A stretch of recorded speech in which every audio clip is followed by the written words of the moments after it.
Okay, it looks like it's 10:30. It's time to get going. My name is Valerie. I'll be your host today. One final sound check. If you can hear me, please raise your hand in the interface. Lenny, can you hear me okay? Yes, I can. Perfect. Okay, let's get going. Good morning, everybody. We would like to welcome you to our webinar this morning, and thank you for your participation. Just a couple of administrative items before we get started. Please feel free to use the webinar interface to submit any questions or comments that you have throughout today's presentation, and we will be providing responses to all of those questions along with a copy of this presentation at a later date. Okay, on to slide 2. Today is the second part of our webinar series, NERC Set version 5 versus version 3, potential gotchas associated with things that don't change. In part 1 of this series, we discussed the similarities and potential gotchas for the 2 through 5. Today, we will be discussing the similarities and potential gotchas for the remaining standards. At this point, I would like to introduce Encari's Director of Consulting Services and our expert speaker for today, Lenny Mansell. Good morning, Lenny. Good morning, everybody. Good morning, Valerie. Thanks, everyone, for taking time out of your busy schedule to be with us this morning.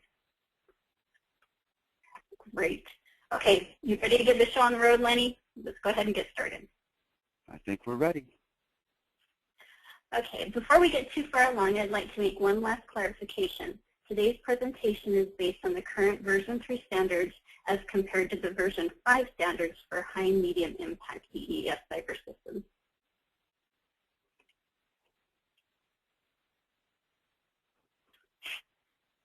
Lenny, as the basis of Encari's experience on the topics that will be discussed in today's webinar, can you please give us a little insight into the types of projects that Encari is involved in? Sure. The things that we're talking about, the potential gotchas and everything, comes from our experience in the field over the years. The things that we see are shall we say, easy mistakes to make, or common things that maybe are overlooked. So, all of this, what we're going to be talking about today, and potential gotchas and so forth, are derived from our experience and the types of things that we've seen that are challenging. These come from a variety of the types of engagements that are listed out here, basically. Many types of engagements with respect to NERC.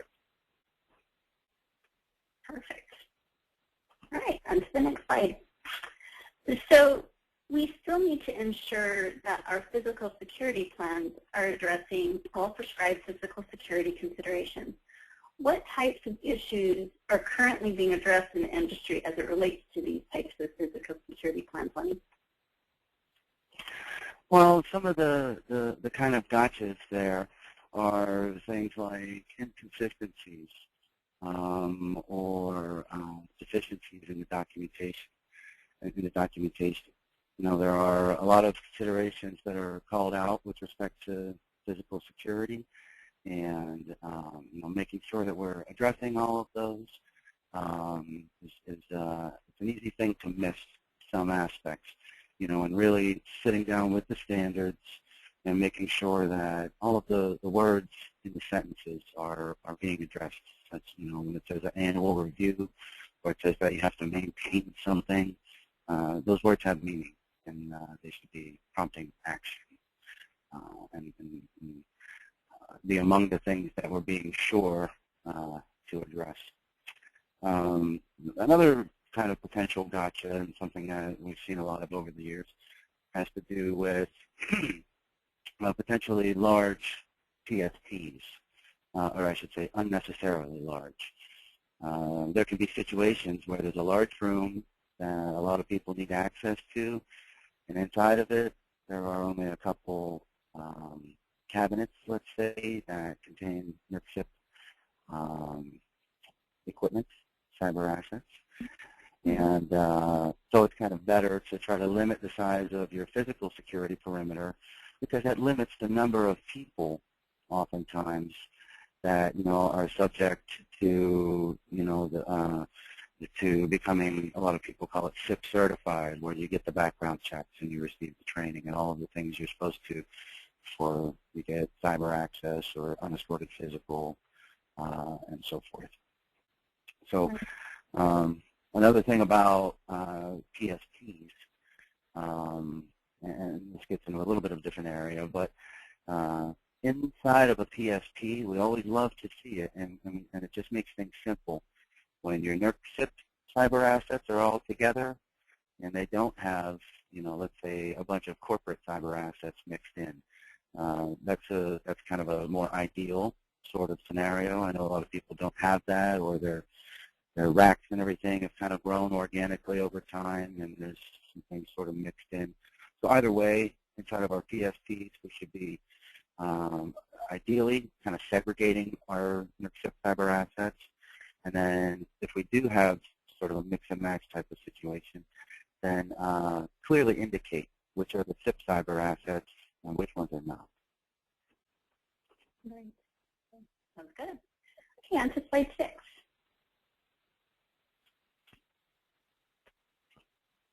Okay, so obviously we still need to be ensuring that the logging of visitor entry and exit from physical security perimeters. What are some of the common gotchas that you've seen out in the industry for visitor logging? Yeah, visitor logging can be done a lot of different ways. There are many ways to kind of address that concern. Oftentimes we'll see paper logs, and that is definitely one way that it can be done.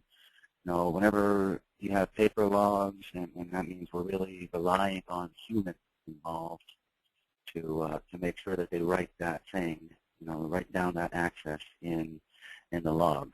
So, even when people have the best of intentions, it can often happen that, there are visitors to the facility and they end up not getting written down.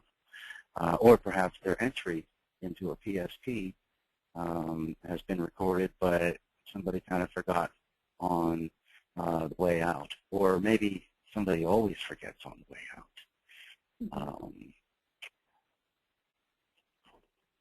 So those are kind of some of the potential gotchas there, and also just with respect to visitors, we are still talking about ingress and egress logging, and that's specific to visitors, not unescorted physical access people. Correct. Okay, perfect. On to slide 7.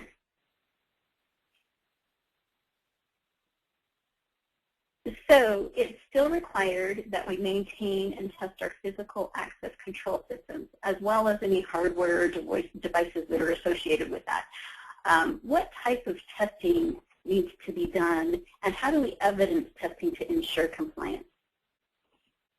That's a great question. So one of the potential gotchas that we see are maybe the testing programs, or the maintenance and testing programs, and what they describe to do are maybe not sufficient. Or maybe they're even talking about perhaps the wrong thing. It could be that somebody would interpret that as, oh, so I'm supposed to be checking reports and services and that kind of thing on my physical access control cyber assets. And just a kind of a small interpretive matter, but no, it's not really talking about that. This type of maintenance and testing is talking about, does the physical access control system work the way it's intended to? Mm-hmm. So when somebody uses a valid, let's say, card, let's say we're talking about, a proximity card swipe type of system, centralized server, and so forth. If somebody swipes a valid card for valid entry, an authorized user, does it generate a log, appropriately? If there are visitor procedures, like sometimes the employee swipes the card and then the visitor swipes a card. The visitor's card swipe is just to put a log on the books, but it doesn't actually open the door. It's the employee's card who opens the door.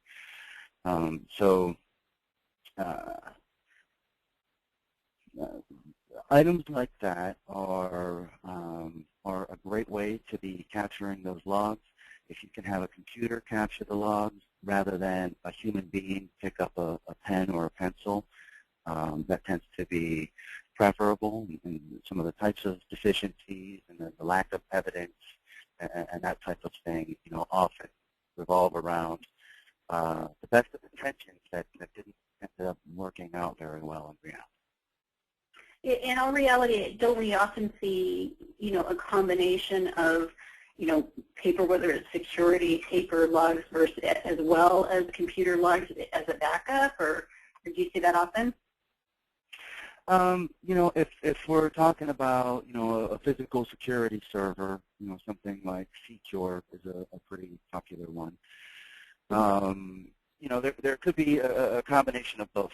Typically, if a door is covered by, card access, swipers or, card access sensors and that type of thing, probably the access to that door is being logged.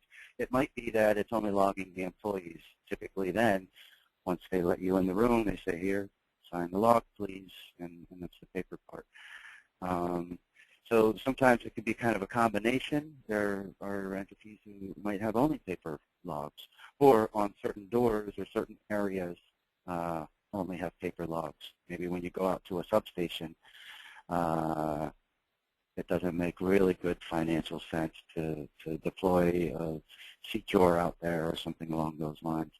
So maybe you're kind of falling back on something that's not as ideal or perhaps as easy, but maybe it doesn't make sense to try to deploy something where you can have a computer writing down things and capturing those logs. That makes complete sense. Okay, on to the next slide. All right. Okay, everybody's favorite topic, ports and services. Here we go. Okay, so we all know we still need to be analyzing our ports and services to make sure that we don't have anything enabled that isn't absolutely necessary. That's a given. This, of course, will always be the case. But what are some of the common mistakes that you see out there in the analysis of ports and services money? So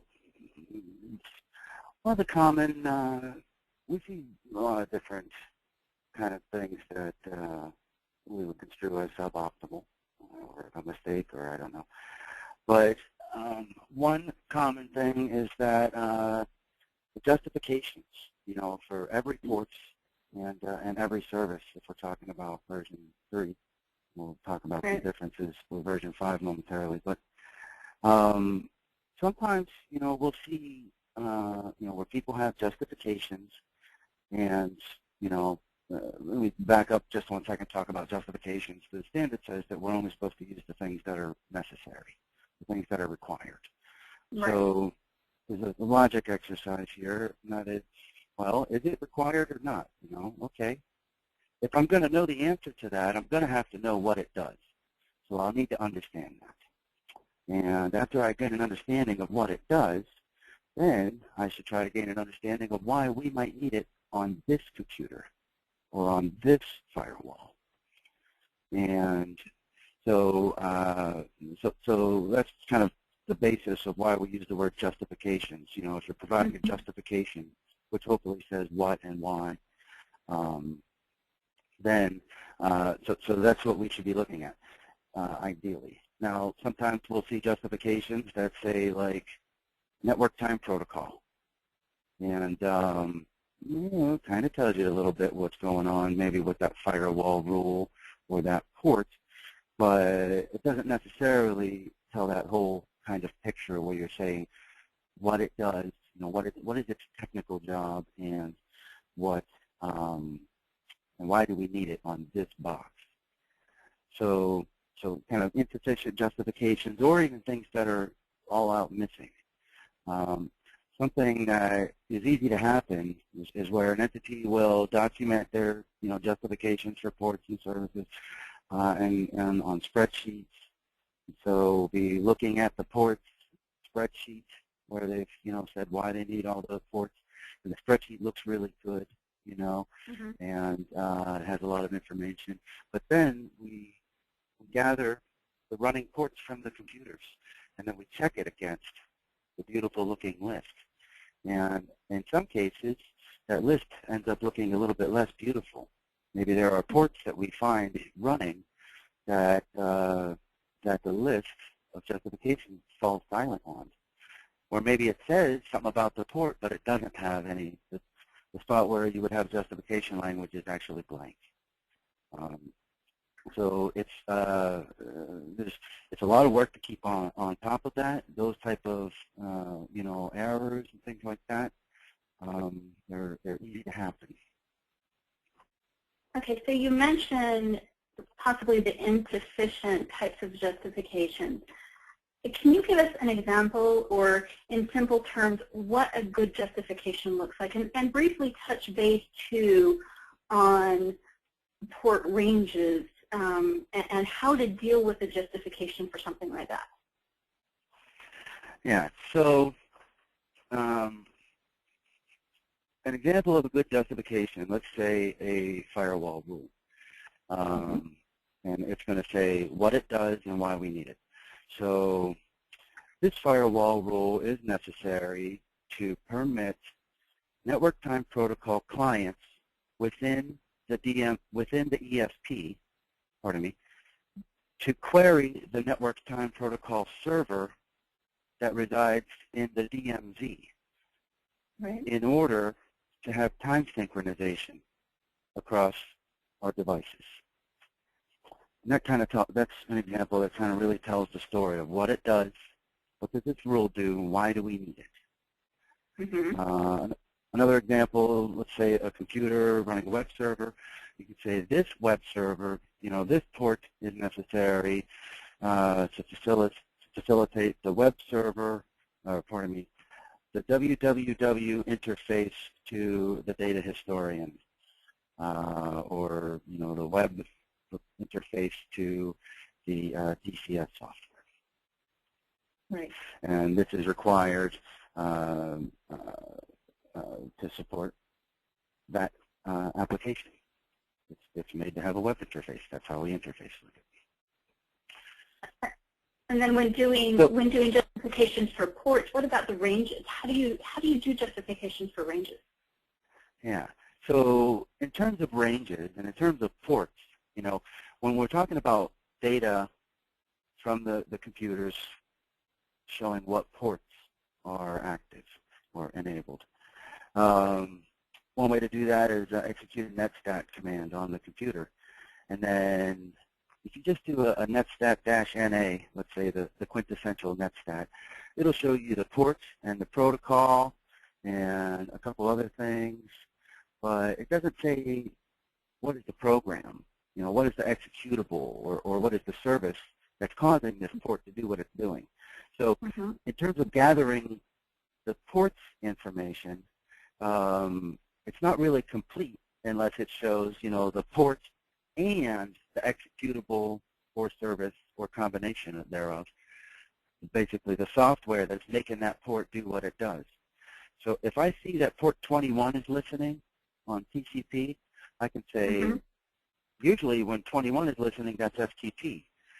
But when I see that port TCP 21 is listening because FTP.exe is making it do so, then I can say, I know why this is running, because I'm not guessing about what program is making this port active. You could say, hey, what's port 50,724 used for? I don't know. It could be anything. I could make my web server listen on that port. I could make my FTP server listen on that port. I could make my mail server listen, et cetera, and so forth. So if you don't know what the program is and you only know the port, you're kind of guessing. So let's talk about, ranges in that. Oftentimes there is software that will enable or potentially use a range of ports. So with FTP, it's easy to say, hey, it uses this port, or the web server, it's using this, one port. However, some software will use that range. So you can say when this software is using a port inside of this range, that's okay. That's what we expect. And we think the best way to try to handle that is to write the range information into the justification. So you could say, software.exe, is necessary for this and that's why. And the acceptable range of ports is from TCP 100 to TCP 200. And then in the justification, it tells you what the acceptable range is. So then when you go to compare that to the running config, then you can see, oh, this program is running a port. That port is inside the range that was said to be okay. I guess this port is okay. Yeah, let's talk a little bit about, there are some differences here with respect to the ports and services and version 5. Right, I did note that it doesn't use, well, Encari usually recommends that there's 2 separate lists of justification, one for ports and one for services. In version 5, the requirement doesn't say the word services. So what's that all about? What's the recommendation there? Yeah, so with respect to version 3, the plain language said ports and services, and the suggestives, there should be 2 lists, and those things are not the same. They are related and work hand in hand. And so we would, for version 3, do a list of services on the box, such as World Wide Web Publishing Service, for example. And then we would also address the ports. So, TCP 80 being run by, HTTP EXE. So that's with version 3. And you're right. In version 5, when you look at the words of the standard, it doesn't use the word services there. It's mostly talking about ports. And it's talking about logical, network, accessible ports. So that suggests maybe a couple different things. The one thing is the network accessible ports suggests that one could argue I don't need to address the loopback addresses. Ports that were only listening internal to the operating system, typically we would say you should justify those anyway, because you ought to know what they're doing. But this sort of gives a little bit more clarity, and I think that there's an argument to be made that that one could ignore those. I probably wouldn't want to, because I just want to know everything that's happening on my box. Now, in the actual standard, it doesn't use the word services, but in the version 5 standards, each one comes with a good bit of guidance, the technical basis and guidance. So in the guidance, it talks about ports and services, but it talks about services just in support of ports. So if you have a range of ports and it makes it easy for you to do your justification and say this software and this range of ports are okay, then in that way you can use, the services kind of to help you articulate what these ports are doing and why we need them, and to kind of address them in that way in the context of that service. But the language does not suggest to me that a separate list of services on the box need to be justified. Another thing that we said before about services with version 3 is the standard did not invite us to draw a distinction between those services that had something going on with the network and those services that did not. And sometimes folks would say, hey, we don't want to deal with the ones that don't have network. And, looking at the draft language of version 5, it seemed like they were more, just kind of concerned with the ones on the network. And we said, we understand that, but we are trying to interpret these words here. And when we interpret them, it makes us say that based on this language, we should be doing, both the ports and the services. And in version 5, I think that really we need to be looking at ports and when we are looking at ports, we got to know the software. And if we don't know the software, we're guessing. And if talking about the software helps us to articulate our justification and address issues like ports, then that's exactly what they said we can do. So as far as the software that isn't if it isn't utilizing any ports, we don't have to worry about justifications then in version 5. Is that what I'm hearing, right? I think that there's a good argument for that very thing. Okay. All right. Okay. Perfect. All right. Let's go on to slide 9. Enough about ports and services. Okay. Evaluation of security patches. I know that this has always been a time-consuming issue. Can you tell us some of the common issues you're seeing as it relates to the evaluation of security patches? Yes. So this is something that it sounds kind of easy, I think, until you start to kind of unpack this issue a little bit and think about what it takes to really get it done. And you know, there's a couple different processes here with respect to patching. In this first part, we'll talk about becoming aware of the availability of patches. So one of the big gotchas there is it's hard to be aware of all the software or firmware that may exist in your environment. And so let's assume that we are aware. We would have to kind of maybe do a software inventory to find out all the different software packages from all the different vendors. And then for each one of those packages, sort of determine how it is, by what mechanism are we going to be able to become aware when a new patch comes out and is released by that vendor. So ideally, and with a lot of vendors, there are mechanisms where, like, we can be proactively notified. Like maybe our WSUS server downloads a new set of patches, or the Adobe Acrobat on somebody's corporate workstation says, hey, there's a new version of Adobe. If that person was responsible for NERC patching, they would say, hey, there's a new version of Adobe, and the things that I have will need to get that. So that's what I call kind of auto magic notification, where we are proactively getting notified. Maybe sign up to a email list server notification, something like that.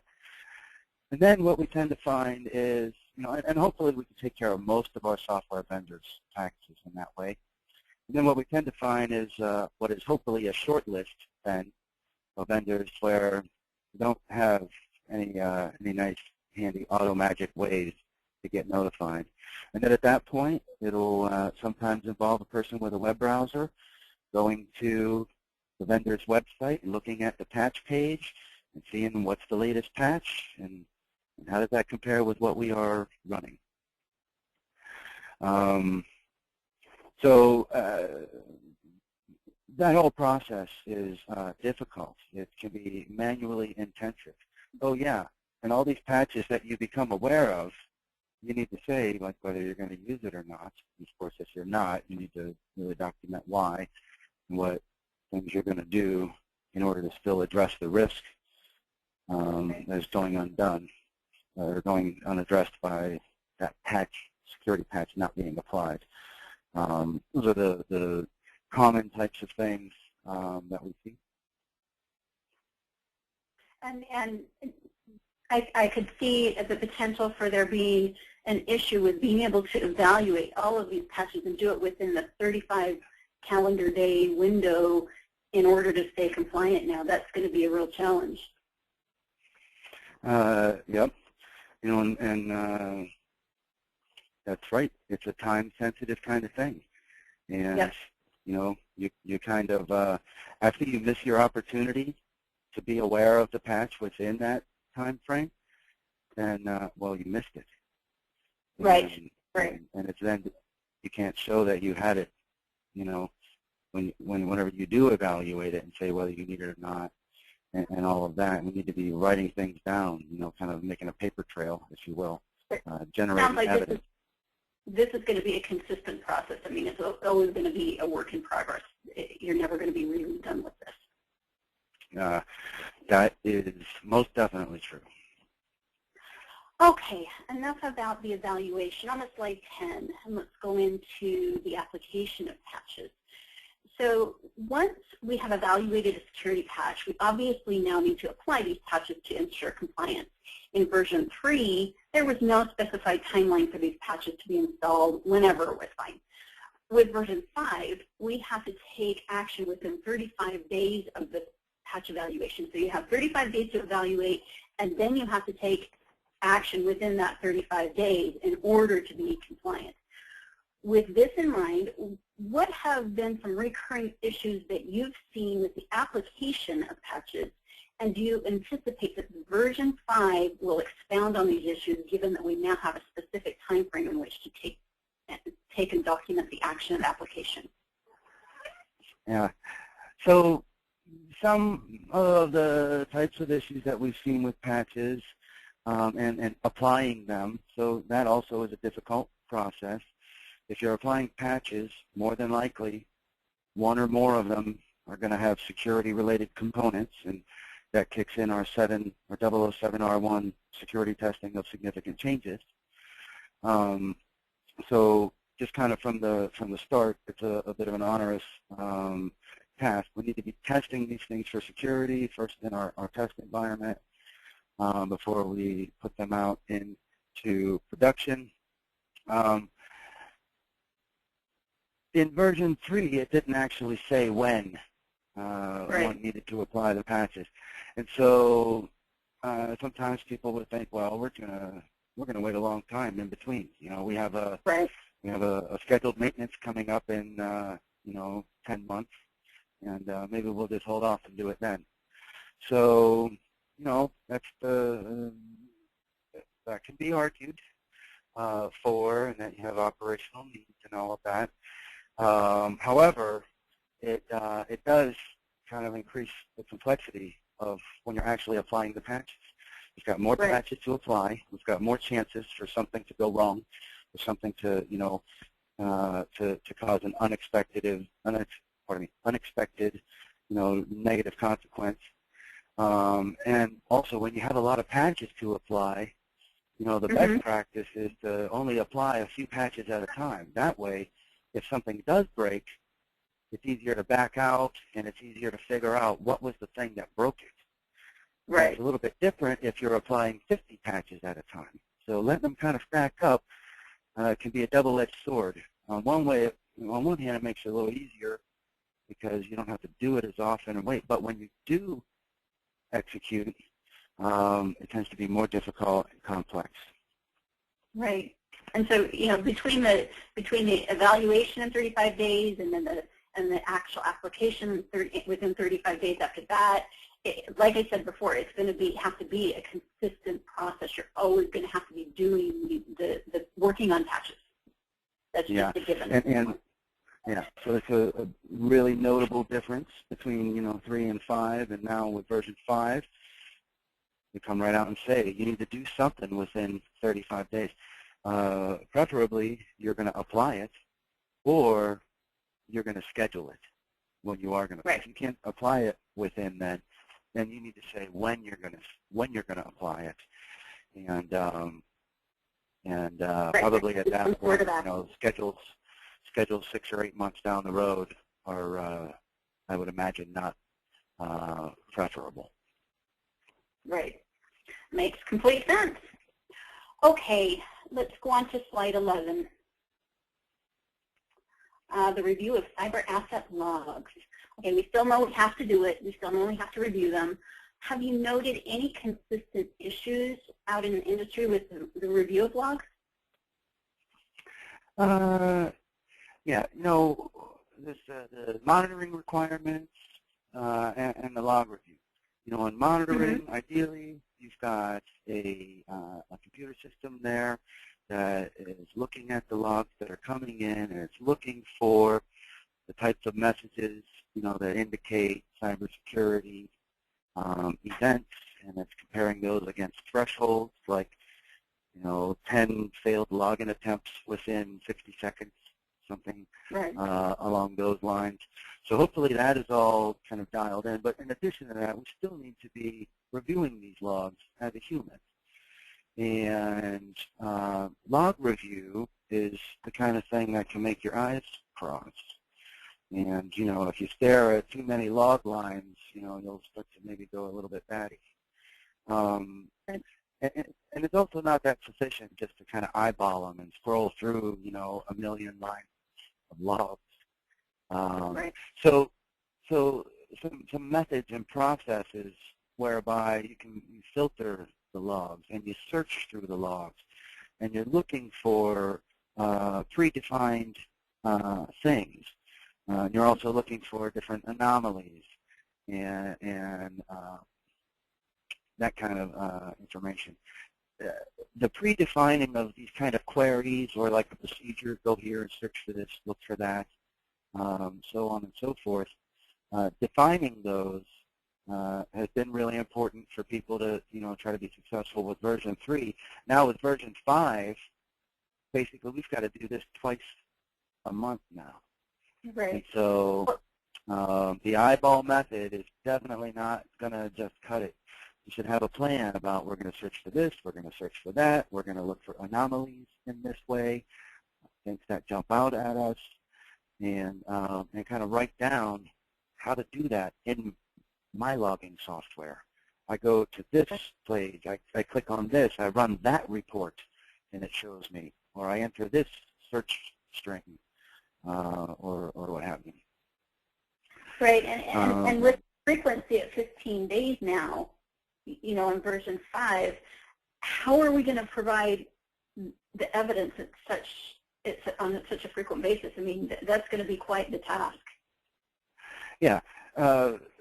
What the standard suggests is that we need to document, what we're doing and how it works, how it is that we are reviewing these logs and what we are reviewing for. So with a good document describing that process, then we're looking at attestations basically that say, I'm the person that did it, this is when I did it, these were the things, the findings from it. Maybe the findings were I didn't find any problems, or the findings were I found a couple things that we did some research on, and they ended up not being a problem after all, but perhaps we're going to change a config so we don't get that next time. As an example, so I'll call it a detailed attestation, containing all of those kind of parameters. In the standard itself, in version 5, it lists out kind of what that would look like. Okay. All right, perfect. Hey, let's go on to slide 12. All right. Okay. This is all about the default accounts. So we all know that we're supposed to be identifying default and other generic account types. This is no big news to any of us. This is an ongoing thing. What are some common problems that you've seen, and do you have any suggestions on how we can ensure that our inventory of accounts is sufficient for compliance? Yeah. So one common thing that that's not too hard to find is the list of default accounts is perhaps not sufficient, or maybe even non-existent. In some cases, people will make a list of shared accounts, but not necessarily list out which of those are default accounts. And so, when it comes time for CVA, and there's a specific requirement for us to look at the controls for default accounts, that prompts us to say, hey, Mr. and Mrs. Client, may I please have your list of default accounts? And so we'll get a list, and maybe sometime the list will be called shared accounts. And we'll say, this is the shared one. Do you have any of defaults? And maybe they're like, well, we don't generally draw a distinction. So the one gotcha that's kind of common is for any given account, it might be several different things at once. So you could be a default account, and at the same time be a shared account and at the same time be an administrative account. So the fact that that's true really suggests that we should try to track those attributes for each account. So maybe if we had our default accounts in a spreadsheet, then we would have a column saying, is this one a default? Okay, great. Is this one a shared? Is this one? And we could track all of that info on one single list, which would even sound better. At that point, we say, okay, show me all the ones that are default. Let's filter the Excel column, and then we've got a great list. So one other thing about the absence or insufficiency is sometimes there are accounts on there that are obviously default, factory default, I should be saying, and they've not been indicated. Let's say, for instance, on a checkpoint firewall. Checkpoint really tries to prevent you from being able to use the command prompt as the user called root, but it is a Linux box, and it does have a user root, and that user is enabled. You can't SSH to the box using that. You have to use a different user and then become that. But the fact of the matter is that user is enabled, and it does have a password set, and it needs to be changed and everything else. And so maybe on the checkpoint firewall, maybe they didn't write down the user root with respect to the checkpoint firewall. Right. It's not something that you'll see a lot about in the checkpoint literature. They're trying to get you to use the admin account that they set up for you. But when you look at the Unix shadow file, you can see that that user is enabled and they have a password set. Okay, on to the next slide, slide 13. So this is all about identifying the individuals who have access to shared accounts. And I know that this has always been a daunting maintenance task, considering you've got people coming and going, all the time, and maintaining that list can be hard. It can be difficult. It can be a pain. What areas do you see the industry falling short of compliance on this?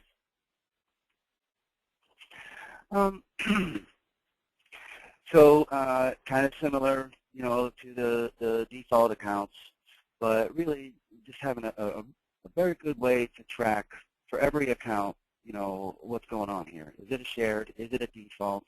And so forth. If it is a shared, maybe another good column would be who are the people who have access to this shared account. The gotchas here really are that it's a difficult task to keep up with. It's not rocket science, but it requires, a very consistent approach and application to make sure that, hey, we added a new employee today and we granted them access and all of that, and okay, the work is done. Let's, go to lunch. But no one thought about adding him to the list of people who has access to the shared operators account. So any of our processes and things, one of the things you always like to say is like update the documentation. The work's not done until you do that part. Don't forget that part. If you don't do it right now, you're much more likely to forget it. So it's a typical kind of thing. It's sort of it's easy to get bitten by. Right. Okay, on to slide 14, and we're on to password length and complexity. Yay. So we know we're still required to enforce prescribed password length and complexity requirements, but where are you seeing that we fall short on this, and how do you think version 5 will affect our current password length and complexity issues? Yeah. One very common gotcha with password length and complexity is that we're not dealing necessarily with all the passwords that we ought to be. Maybe we have our Windows settings, best that we can, and maybe in the past some PFEs and so forth, and we configure the operating system, but what about applications? What about PLCs? So what if we're talking about like the web application that gives us a web GUI to the DCS software. So inside that software, there are oftentimes passwords. And what are the length and complexity configurations that we can use there? A lot of times, entities might not even be aware that those accounts and those passwords are ones that we need to worry about with respect to NERC SIP. Sometimes people think about the operating system, but they forget the database. And the database, typically most any database has at least one user, maybe more, depending on how things are running or set up, what application. So in version 5, there's kind of a lot of differences here. In version 3, we talked about, it has to meet the SIP requirements of the password complexity. And then when we started to look at, for instance, Windows settings, Windows computers, and settings there, we found out that the settings there were not exactly congruent to the requirements in SIP. And so we could turn those settings on, and that could get us mostly there, but it was still possible to use a password that was acceptable to Windows, but not acceptable for NERC SIP. And that was the case for Cisco as well. So CAN 17 came out, and we started talking about TFEs, and it gave examples, and it said, configure it up as well as you can to do a TFE for any parts that you can't configure to technically enforce. And, the talk about technical and procedural controls kind of came into play with CAN 17. Well, now, technical or procedural controls is kind of written right into the standard. So the thing is, it was always going to be, it always had to be a combination of both of those. There's technical controls that you can set around changing passwords and what the password has to be when you go to set it, but it's not really a technical control to make the password get changed. So there's some procedures there. A person needs to do something. And now, so as part of those procedures, with this technically or procedurally, in terms of the password length and complexity, you could configure your system up as well as it can be, and then you can have a procedural control where you say, all right, users of this system, you have to make sure to use a SIP-compliant password. We configured it up pretty good, but you have to make sure that your password equals, these parameters. And so by telling our users that and showing them how to do that and making that part of the procedure they follow when they go to change passwords on that system, then between the technical controls and the procedural controls, we've got a really good chance of things being the way that they need to be, and we don't have to file TFEs for aspects of password complexity, or I should say for systems whose password complexity settings are not precisely congruent with NERC SIP. In the past, So we'd have to, go ahead. Sorry. I was going to say, so as far as evidence for this kind of thing, you're going to have procedures as well as configurations. What does the evidence look like for this stuff in version 5? Yeah. Well, one thing is, before I answer that, the password complexity requirements have been changed a little bit, and they've been made to basically be congruent with Windows and Cisco, which is basically the same thing as Windows. Very small differences there in terms of the password complexity configuration options. So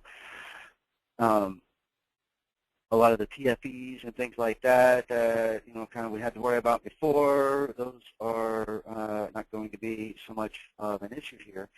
But you're right in suggesting that it's going to be the configs, and showing that here's our process and our standard configs, and this is how it is actually configured. And with the config options we have, we can't guarantee, technically, we can't guarantee that it's going to be a SIP-compliant password. So to deal with the remaining risk, we then will include the procedural controls saying, here's the procedure, telling our people what they have to do and how they have to do it in order to make a compliant password. And, here's us showing the auditors that we include this in our training. And, this is how it tells them where to get the procedures, so on and so forth. Basically, people know what to do. We've got procedures, and people know what they are, and they use them. Okay. Yeah. All right, let's move on.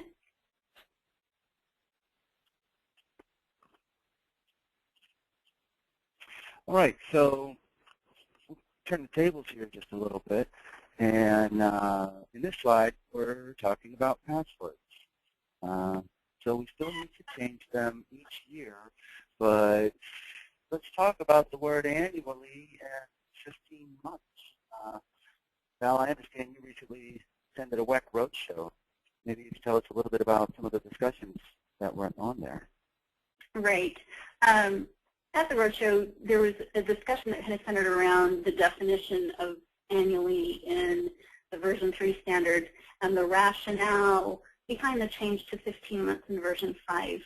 In a nutshell, in the past, we've been able to define annual as 23 months, 30 days, 23 hours, and 59 minutes.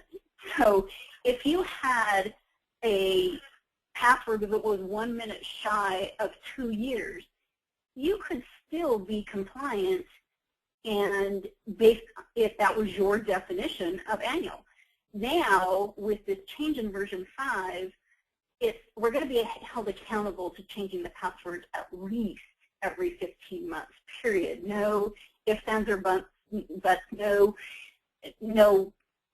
you can't interpret it any other way. There will no longer be any kind of flexibility to use a variable definition to ensure compliance.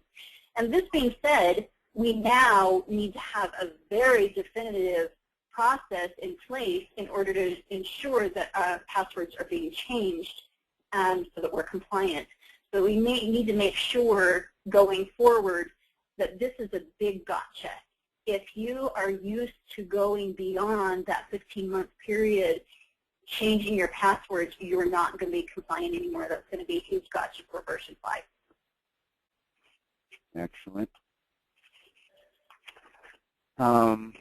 Moving on to the next slide. So computer security incident response plans.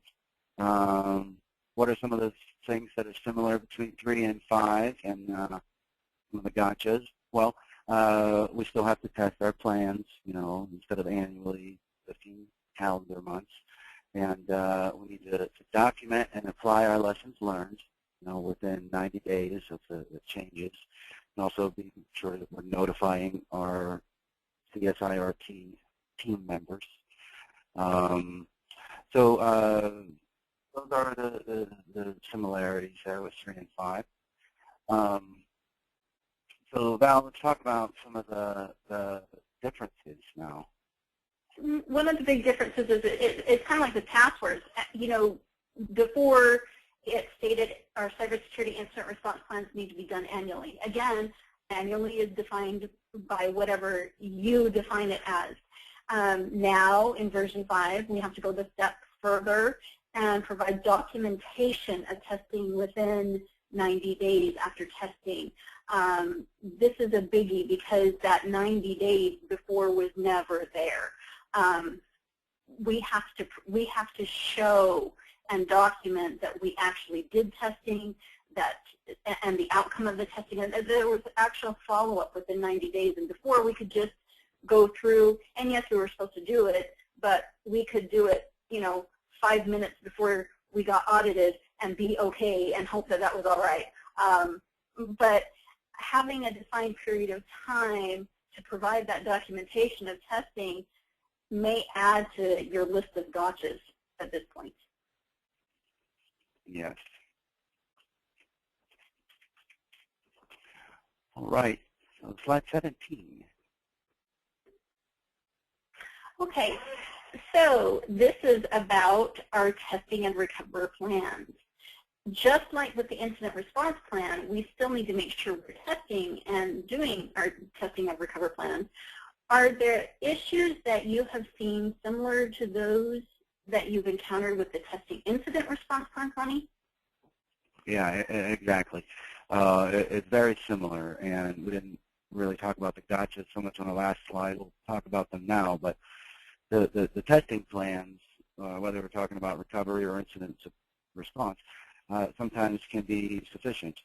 You know, oftentimes these plans are talking about a scenario, and all right, let's pretend that this happened, and that computer went down, and what are we going to do, and who are we going to call? And it's kind of a big deal to plan out one of these tests and have all the people there. And, you know, really you want it to be kind of like a drill, sort of like they're practicing something that we hopefully won't have to do. But if the moment of truth comes and we do have to do it, we know a little bit about what it looks like, and we've at least pretended before and drilled it. So that's one thing. Another thing that can be kind of a common, something that's easy to overlook is the time factor. And, you know, we did this exercise, and then everybody got busy keeping the lights on, and then the time period lapsed because it totally fell off our radar and we forgot about it. You know, or we didn't, you know, actually update the plan. Right. Okay, we'll move forward to the next slide, baselines and baseline maintenance. We all know that baselines are required for ports and services and that baselines are supposed to be maintained. That's a given.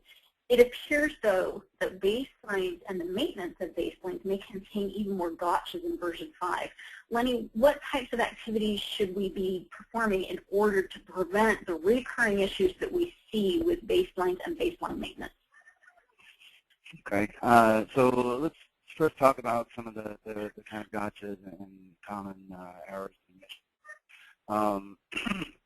One thing is that they're maybe not practicing change control. I don't think anybody really likes change control, and you know, a lot of entities are still very much still kind of getting used to, shall we say, doing it by the books. And perhaps in the past, it was easier if someone knew what to do and it needed to be done, and they would just kind of do it. And, you know, in one way, yeah, they were able to kind of get the job done part of the way. But then, you know, over time, we don't have a good handle on our configuration of our environment. You know, we kind of need to for all of this stuff.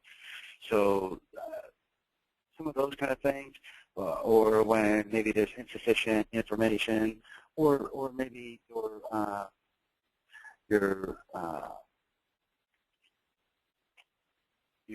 baselines are not reflecting all of the things that they ought to be. Now, in terms of the word baselines, there's a new concept of baselines, kind of with version 5. In version 3, everyone used the word baselines kind of just with respect to ports and services. And then, you know, we also had to do our 007R1 security testing with significant changes. And what should we be testing during that 7R1? Basically, all of the technical SIP configuration items that we find.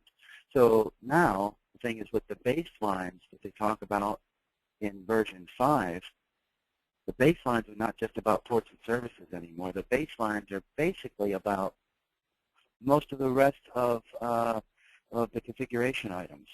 So it's called out now that our baselines, you know, need to include the OS and IP address and the users and the patches that are installed and all of these very specific things now that they say need to be part of the baseline.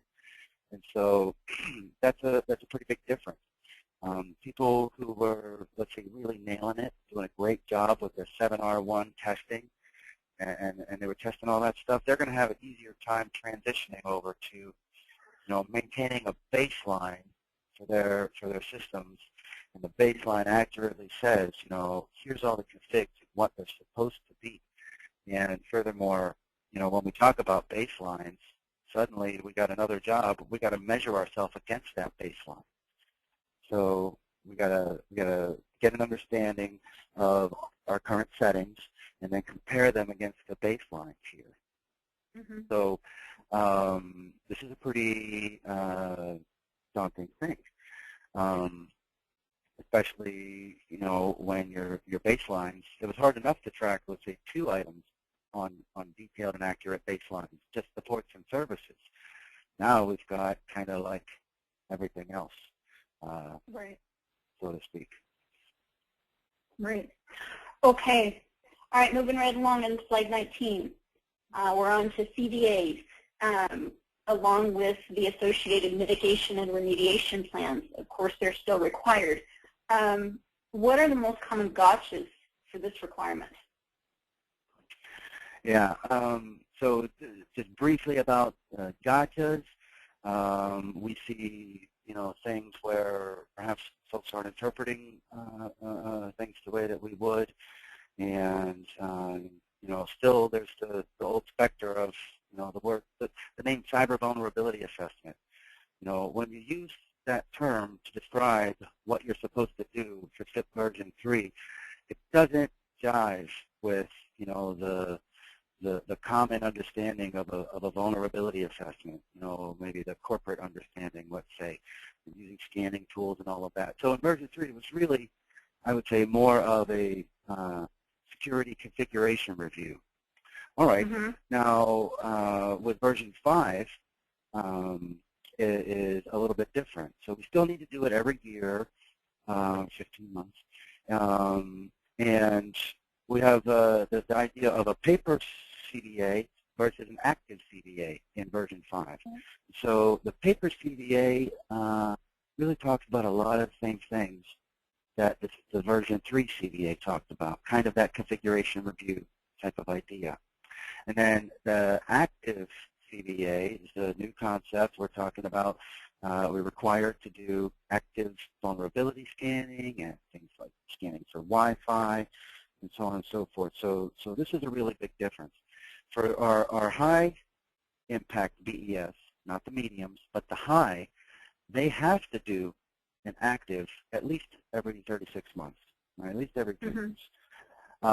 For the mediums, it says that they can choose, they got to do something every year, and they can choose between a paper or an active. It doesn't actually say that they have to do an active, but it's something, that they can do. I would imagine auditors would love, would think you're going over and above if you were a medium and you were, doing that. I'd also, go ahead, I'm sorry. I was going to say, I also noted that in version 5, the remediation and mitigation plans are required to have deadline dates for each specific item. And that's a big one. Does that mean that I'll be uncompliant if I don't meet that deadline by the specified date in my initial mitigation or remediation plan? How do I handle that? Yeah, so that's a great question. It's kind of a new thing where they specifically say, hey, you need schedules. When you're talking about your remediation activities coming out of your CVA, we want to see in your plan dates. Now, if you schedule the things that you're going to do and you find that it took more time or you're behind schedule for various reasons, like keeping the lights on, then that's not going to make you non-compliant. But you should always be keeping that up to date. And let's say you're in a situation where you have active remediation from a self-report, and perhaps part of that remediation has to do with items from the CVA. If that were the case, and the regional entity was looking at me very closely, I would most certainly be sure to keep those, documented, or I should say scheduled remediation items, keep that schedule up to date. And when I thought I was going to fall behind or miss a date, I would definitely be changing that schedule and then doing any required communication about that. So it sounds like the key at this point is going to be maintenance of those remediation and mitigation plans so that you don't fall out of compliance. Okay, slide C. This entails protection and secure handling of BES cyber system information. What are the gotchas that you've seen with this requirement? So information protection program. When you look at the policies and the procedures, a lot of times things can look really good, and it talks a big game about all these things that happen and all of that, and then perhaps you start seeing other documents maybe that should be classified that are not, or that should be marked confidential, or SIP confidential, or whatever it is that your classification is. They should be marked and indicated, or you see things like network drawings that are stored on somebody's desktop computer, like you said, necessarily a really appropriate place for that. So just kind of simple things. These are very often, we started with the best of intentions, but maybe it didn't work out so great. So when we have network drawings tacked on the inside of our cubicle, and that's maybe not so good, especially if they're not marked confidential. It's easy for people to forget, like, hey, I'm supposed to be keeping this information secret. This really would be handy if an attacker could get a hold of this info. Right.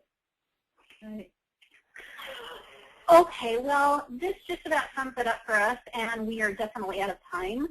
So if you still have any questions, please make sure you use the webinar interface to submit quickly so that we can make sure that we can address those and ensure that you're given the answers to those. I would also like to thank Lenny for all of his time and preparation for this webinar. It was awesome working with you, Lenny. Thank you so much. Thank you, Val. If you have any specific topics that you would like to hear from our experts, please speak to us or please email us at webinars@encari.com and let us know what you want to hear about. And last but not least, please don't forget to join us for our next webinar. The topic will be information protection beyond the silo of SIP requirements. We will be providing additional details regarding this webinar very soon. Thank you so much for your time and attendance. We hope that this has been helpful, and have a great day.